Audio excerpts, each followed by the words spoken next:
The topic for today is trig ratios with circles. First, a little reminder, our tangent ratio is defined as the opposite side length over the adjacent side length. You can also think of this as steepness of the triangle. So both these triangles are have 31 degree angles. You think you can see they have the same steepness. One is bigger than the other, but they're equally steep. For this one, the tan ratio is the opposite, which is 6, over the adjacent, which is 10.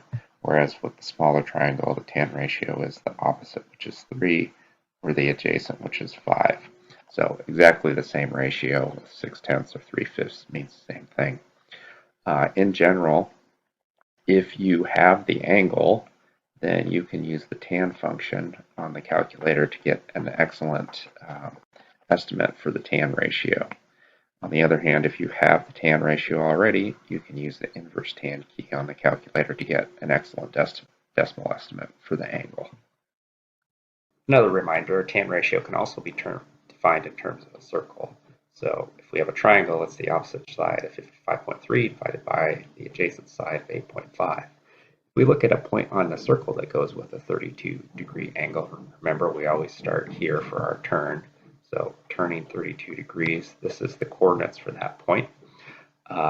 The adjacent side here would obviously be that x-coordinate of 8.5, and this length of this side here would be the same thing as the y-coordinate for that point of 5.3.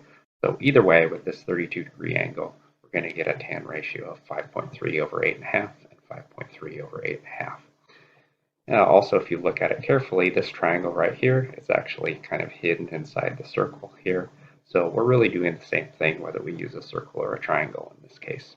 Continuing with trig ratios with circles, the key techniques we're going to look at here are dropping an altitude to make a right triangle, using Pythagorean theorem, SOHCAHTOA, and symmetry. You might want to pause the video and read through these more carefully. When you look at this fully worked out example, they asked for the cos ratio, so we needed the x-coordinate divided by the radius. The radius is easy in a way. I can just count the tick marks to see that this point here would be 5, 0. So if this is 5, so is this. They're both the radius. To get the x-coordinate for this point, I'm going to use this triangle, right? So I dropped an altitude, and I used a little bit of Pythagorean theorem to get that missing side of 1.71. Of course, it's going to be negative. 1.71 is a coordinate. Moving on to the angle here. I'm going to highlight the red question mark here. I'm going to get that angle first. One of our key techniques is SOHCAHTOA. So there's a right triangle. The sine ratio for that question mark angle is 4.7 over 5. A little inverse sine gets me 70 degrees for that little angle. The one I really want, though, is theta. So this guy is going to be 180 degrees, right? If we kept turning here, we'd have 180, but I need to subtract out that little 70 part. So 110 is the value for theta. For the turn that goes with point B, notice point B is symmetric with point A.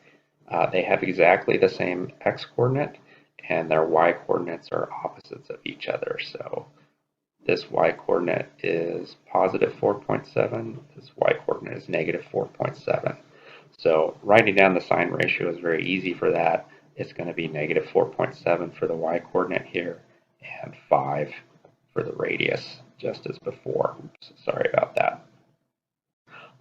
For the amount of turn that went along with point B, I'm going to move over here to a separate little picture. The thing to notice is that this little turn here is the same as this little turn there due to symmetry. We know the little turn up there is 20 degrees because we knew that angle A point A went with a 110 degree turn. So this is 90 to here, so this must have been another extra little 20 there.